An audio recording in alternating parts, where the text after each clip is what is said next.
Salam sejahtera, selamat beraktivitas. Semoga pagi hari ini lebih baik dari hari kemarin. Tuhan senantiasa memberkati kita. Kita renungkan firman Tuhan. Kita baca dari 2 Samuel pasal yang kedua. Kemudian bertanyalah Daud kepada Tuhan, katanya, apakah aku harus pergi ke salah satu kota di Yehuda? Firman Tuhan kepadanya, pergilah. Lalu kata Daud, kemana aku pergi? Firman-Nya, ke Hebron. Lalu pergilah Daud ke sana dengan kedua istrinya, Ahinoam perempuan Yisril dan Abigail bekas istri Nabal orang Karmel itu. Juga Daud membawa serta orang-orang yang mengiringinya masing-masing dengan rumah tangganya, dan menetaplah mereka di kota-kota Hebron. Kemudian datanglah orang-orang Yehuda lalu mengurapi Daud di sana menjadi raja atas kaum Yehuda. Ketika kepada Daud diberitahukan bahwa orang-orang Yabes Gilead menguburkan Saul, maka Daud mengirim orang kepada orang-orang Yabes Gilead dengan pesan, diberkatilah kamu oleh Tuhan, karena kamu telah menunjukkan kasih-Mu kepada Tuanku Saul dengan menguburkannya. Oleh sebab itu Tuhan kiranya menunjukkan kasih dan setia-Nya kepadamu. Aku pun akan berbuat kebaikan yang sama kepadamu, karena kamu telah melakukan hal yang demikian. Kuatkanlah hatimu sekarang dan jadilah orang-orang yang gagah perkasa, sekalipun tuanku Saul sudah mati dan aku telah diurapi oleh kaum Yehuda menjadi raja atas mereka. Abner bin Ner, panglima Saul, telah mengambil Isi-Boset anak Saul dan membawanya ke Mahanaim, serta menjadikannya raja atas Gilead, atas orang Asyuri, atas Yisril, atas Efraim, dan atas Benyamin, bahkan atas seluruh Israel. Isi-Boset bin Saul berumur 40 tahun pada waktu itu, menjadi raja atas Israel dan memerintah 2 tahun lamanya. Hanyalah kaum Yehuda yang mengikut Daud, dan lamanya Daud memerintah di Hebron atas kaum Yehuda adalah 7 tahun dan 6 bulan. Lalu Abner bin Ner dengan anak buah Isi-Boset bin Saul bergerak maju dari Mahanaim ke Gibeon. Juga Yoab anak Jerunya dan anak buah Daud bergerak maju. Mereka saling bertemu di telaga Gibeon, lalu tinggal di sana. Pihak yang satu di tepi telaga sebelah sini dan pihak yang lain di tepi telaga sebelah sana. Berkatalah Abner kepada Yoab, biarlah orang-orang muda tampil dan mengadakan pertandingan di depan kita. Jawab Yoab, baik. Lalu terpilihlah mereka dan berjalan lewat dengan dihitung 12 orang yang dari suku Benyamin, dari Isi-Boset anak Saul, dan 12 orang dari anak buah Daud. Kemudian mereka masing-masing menangkap kepala lawannya dan menikamnya pedangnya ke lambung lawannya, sehingga rebalah mereka bersama-sama. Sebab itu tempat itu disebut orang Helkat Hazurim, letaknya dekat Gibeon. Pada hari itu pertempuran sangat hebat, dan Abner serta orang-orang Israel terpukul kalah oleh anak buah Daud. Ketiga anak laki-laki Jerunya, yakni Yoab, Abisai, dan Asael, dan Di sana Asael cepat larinya seperti kijang di padang. Asael mengejar Abner dan tidak menyimpang ke kanan atau ke kiri dalam perbuntutinya. Lalu Abner berpaling ke belakang dan bertanya, "Engkaukah itu, Asael?" Jawabnya, "Ya, aku." Kemudian berkatalah Abner kepadanya, "Menyimpanglah ke kiri atau ke kanan, tangkaplah salah seorang dari orang-orang muda itu dan ambillah senjatanya." Tetapi Asael tidak mau berhenti membuntuti Abner. Berkatalah sekali lagi Abner kepada Asael, "Berhentilah membuntuti aku. Apakah aku harus memukul engkau sampai jatuh? Bagaimana aku dapat memandang muka Yoab, abangmu itu?" Tetapi Asael menolak berhenti. Lalu Abner menusuk ke belakang ke perut Asael dengan tombaknya, sehingga tombak itu menembus belakangnya, dan rebalah ia di sana dan mati di tempat itu juga. Kemudian orang yang datang ke tempat Asael rebah dan mati itu berhentilah di sana. Tetapi Yoab dan Abisai mengajar Abner. Ketika matahari masuk dan mereka sampai ke dekat bukit Ama yang ada di sebelah timur Giab ke arah padang gurun Gibeon, berhimpunlah Bani Benyamin di belakang Abner menjadi satu gabungan dan masing-masing di pucuk sebuah bukit. Berserulah Abner kepada Yoab, "Haruskah pedang makan terus-menerus? Tidak tahukah engkau bahwa kepahitan datang pada akhirnya? Berapa lama lagi engkau tidak mau mengatakan kepada rakyat itu supaya mereka berhenti memburu saudara-saudaranya?" Jawab Yoab, "Demi Allah yang hidup, sekiranya engkau berbicara tadi, maka tentulah sudah dari tadi pagi rakyat menarik diri dari memburu saudara-saudaranya." Lalu Yoab meniup sangkakala dan seluruh rakyat berhenti. Mereka tidak lagi mengejar orang Israel dan tidak berperang lagi. Semalam-malaman Abner dan orang-orangnya berjalan melalui Aba Yordan, menyeberangi sungai Yordan, berjalan terus hampir sepanjang siang lalu sampai ke Manahim. Ketika Yoab berhenti memburu Abner dan menghimpun seluruh rakyat, ternyata 19 orang dari anak buah Daud hilang termasuk Asael. Tetapi anak buah Daud menewaskan dari suku Benyamin dari orang-orang Abner 360 orang. Mereka mengangkat mayat Asael dan menguburkannya di dalam kubur ayahnya di Betlehem.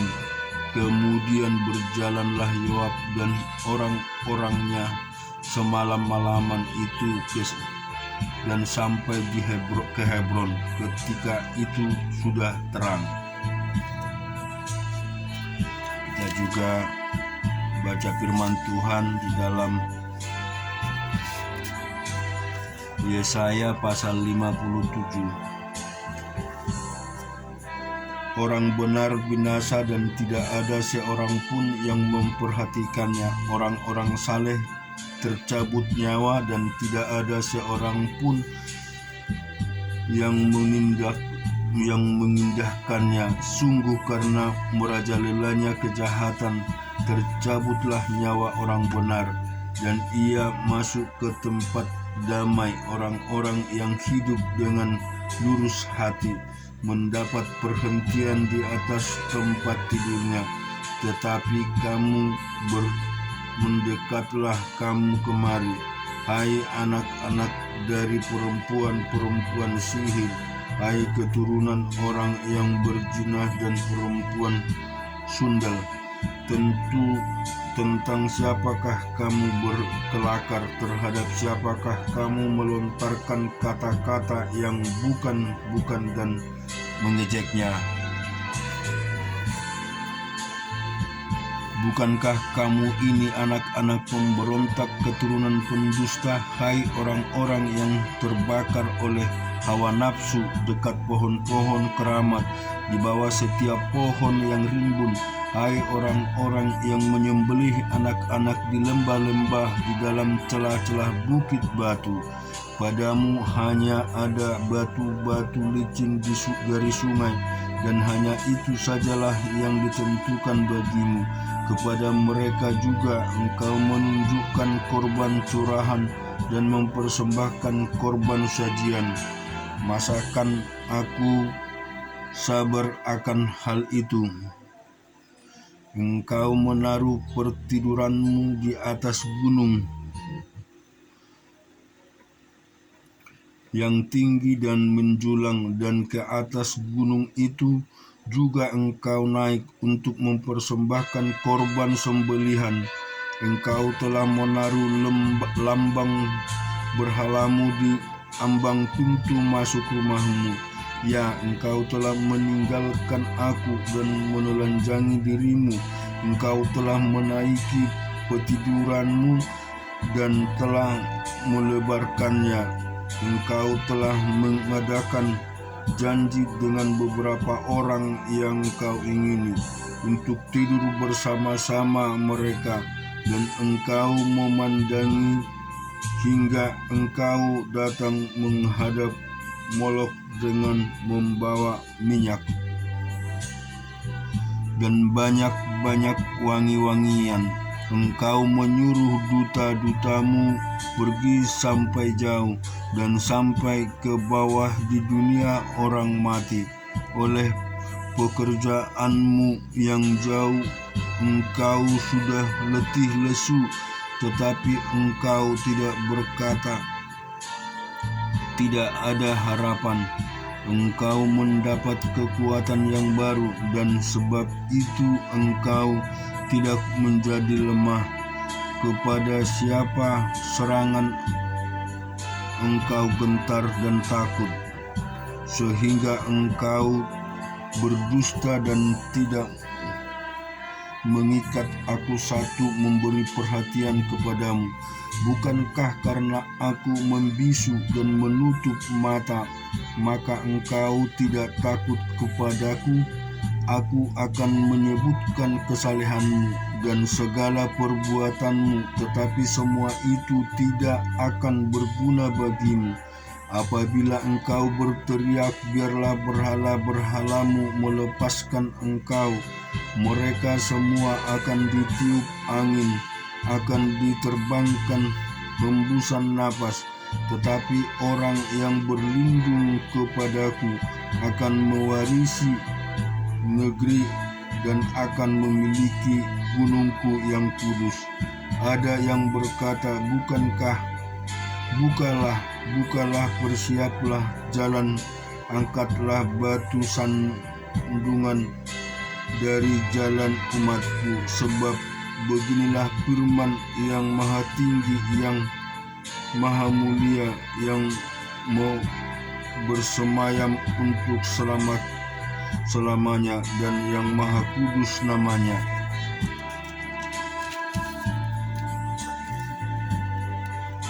Aku bersemayam di tempat tinggi dan di tempat kudus, tetapi juga bersemayam sama-sama orang yang remuk dan rendah hati, untuk menghidupkan semangat orang-orang yang rendah hati dan untuk menghidupkan hati orang-orang yang remuk. Sebab bukan untuk selama-lamanya aku hendak membantah, dan bukan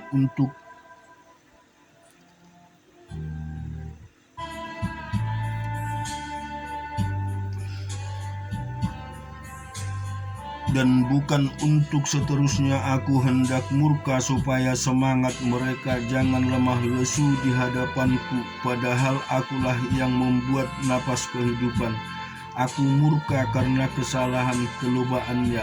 Aku menghajar dia, menyembunyikan wajahku dan murka, tetapi dengan murtad ia menempuh jalan yang dipilih hatinya.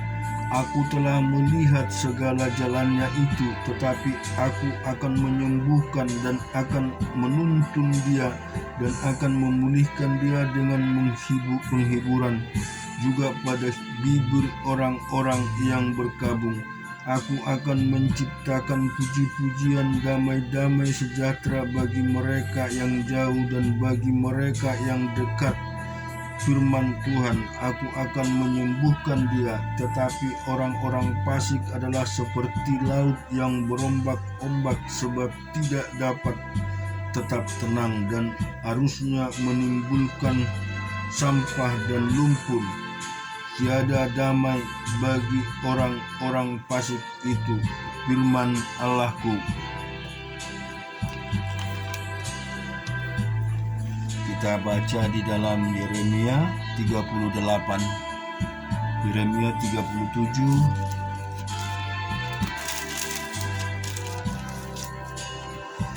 Zedekia bin Yosia menjadi raja menggantikan Konia bin Yoyakim.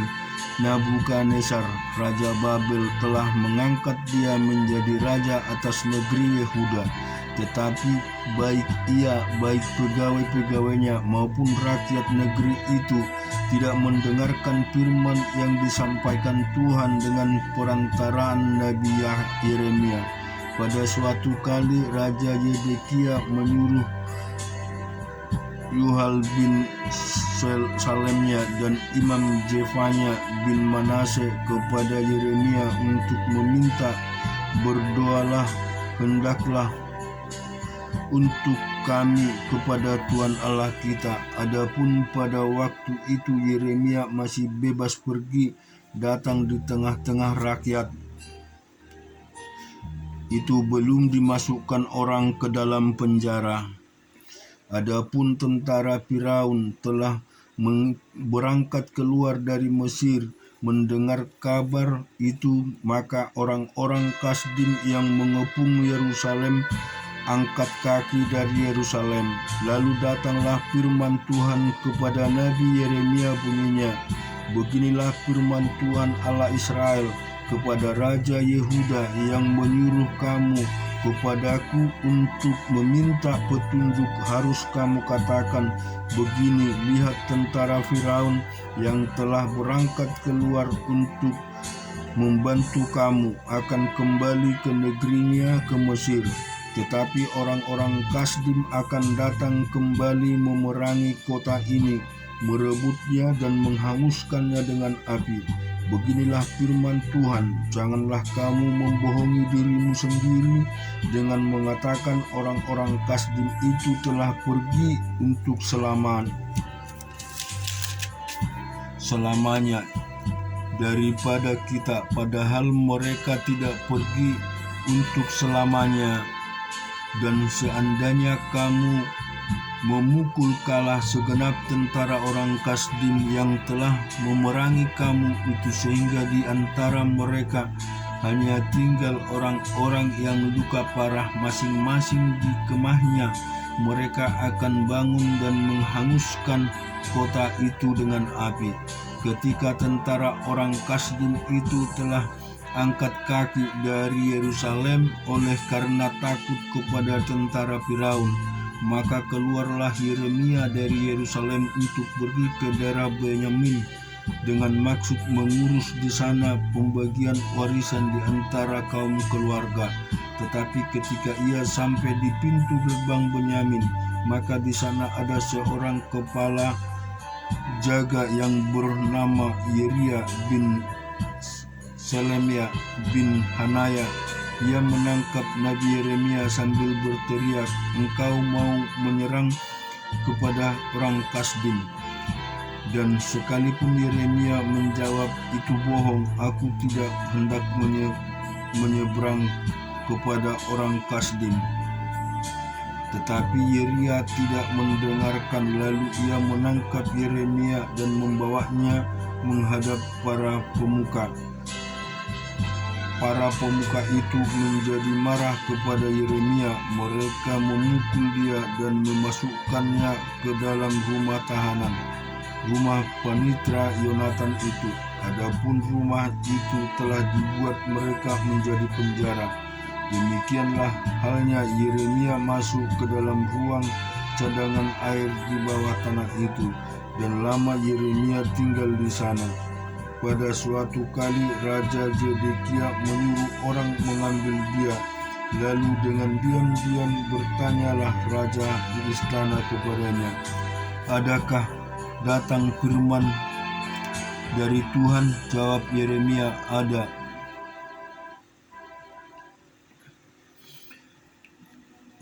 Lagi katanya, bunyinya, "Engkau akan diserahkan ke dalam tangan Raja Babel." Kemudian berkatalah Yeremia kepada Raja Zedekia,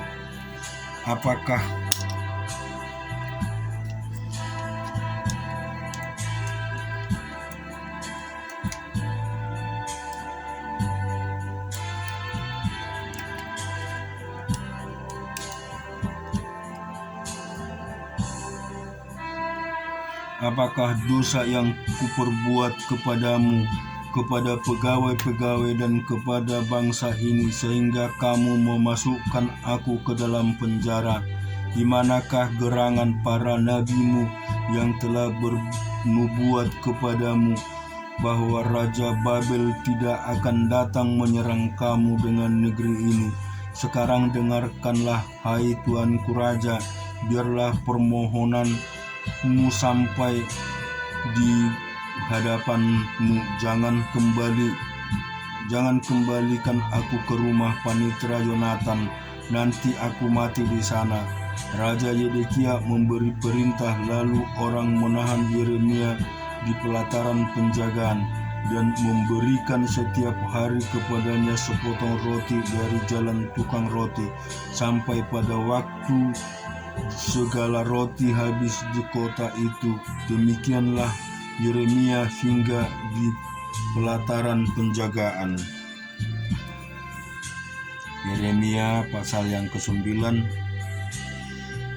Bukankah aku rasul? Bukankah aku orang bebas? Bukankah aku telah melihat Yesus, Tuhan kita? Bukankah kamu adalah buah pekerjaan dalam Tuhan? Sekalipun bagi orang lain aku bukan rasul, tetapi bagi kamu aku adalah rasul, sebab hidupmu dalam Tuhan adalah meterai dari kerasulanku. Inilah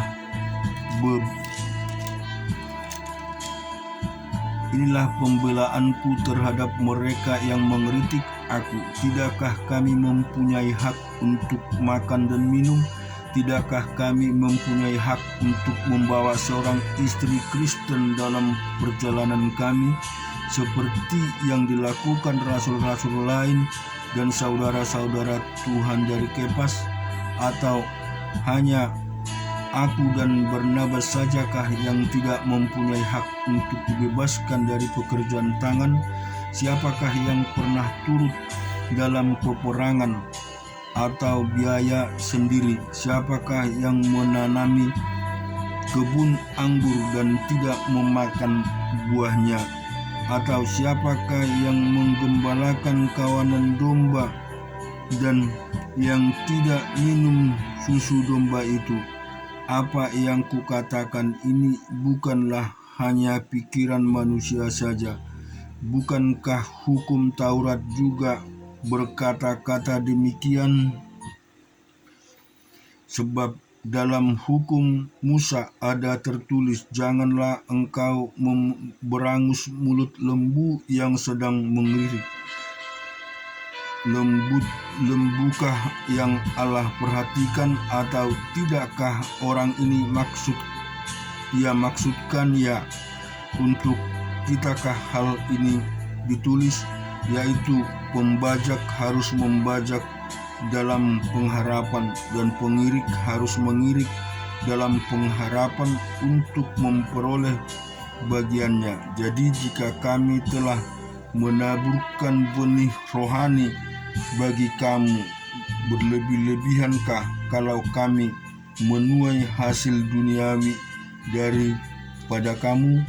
Kalau orang lain mempunyai hak untuk mengharapkan hal itu, dan pada kamu, bukankah kami mempunyai hak yang lebih besar? Tetapi kami tidak mempergunakan hak itu. Sebaliknya, kami mempergunakan segala sesuatu supaya jangan kami mengadakan rintangan bagi pemberitaan Injil Kristus. Tidak tahukah kamu bahwa mereka yang melayani dalam tempat kudus mendapat penghidupannya dan tempat kudus itu, dan bahwa mereka yang melayani mezbah mendapat pembagian mereka dari mezbah itu. Demikian pula Tuhan telah menetapkan mereka yang memberikan Injil harus hidup dari pemberitaan Injil itu. Tetapi aku tidak pernah mempergunakan satu pun dari hak-hak itu. Aku tidak menulis semuanya itu supaya aku pun diperlakukan juga demikian. Sebab aku lebih suka mati daripada sungguh kemegahanku tidak dapat ditiadakan siapapun juga. Karena jika aku memberitakan Injil, aku tidak mempunyai alasan untuk memegahkan diri, sebab itu adalah keharusan bagiku. Celakalah aku jika aku tidak memberitakan Injil. Kalau andai kata aku melakukan menurut kehendakku sendiri, memang aku berhak menerima upah. Tetapi karena aku melakukannya bukan menurut kehendakku sendiri, pemberitaan itu adalah tugas penyelenggaraan yang ditanggungkan kepadaku. Kalau demikian, apakah upahku? Upahku ialah ini, bahwa aku boleh memberitakan Injil tanpa upah, dan bahwa aku tidak mempergunakan hakku sebagai pemberitaan Injil. Sesungguhnya aku bebas terhadap semua orang. Aku menjadikan diriku hamba dan semua orang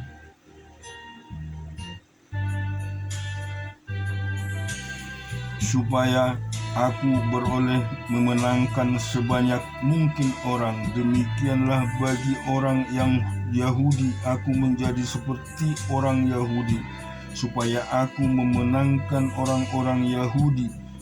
Bagi orang yang hidup di bawah hukum Taurat, aku menjadi seperti orang yang hidup di bawah hukum Taurat, sekalipun aku sendiri tidak hidup di bawah hukum Taurat, supaya aku dapat memenangkan mereka yang hidup di bawah hukum Taurat. Bagiku, orang-orang yang tidak hidup di bawah hukum Taurat, aku menjadi seperti orang yang tidak hidup di bawah hukum Taurat, sekalipun aku tidak hidup di luar hukum Allah, karena aku hidup di bawah hukum Kristus, supaya aku dapat memenangkan mereka yang tidak hidup di bawah hukum Taurat. Bagi orang-orang yang lemah, aku menjadi seperti orang yang lemah, supaya aku dapat menyelamatkan mereka yang lemah. Bagi semua orang aku telah menjadi segala-galanya, supaya aku sependapat mungkin memenangkan beberapa orang dari antara mereka. Segala sesuatu ini aku lakukan karena Injil, supaya aku mendapat bagian dalamnya.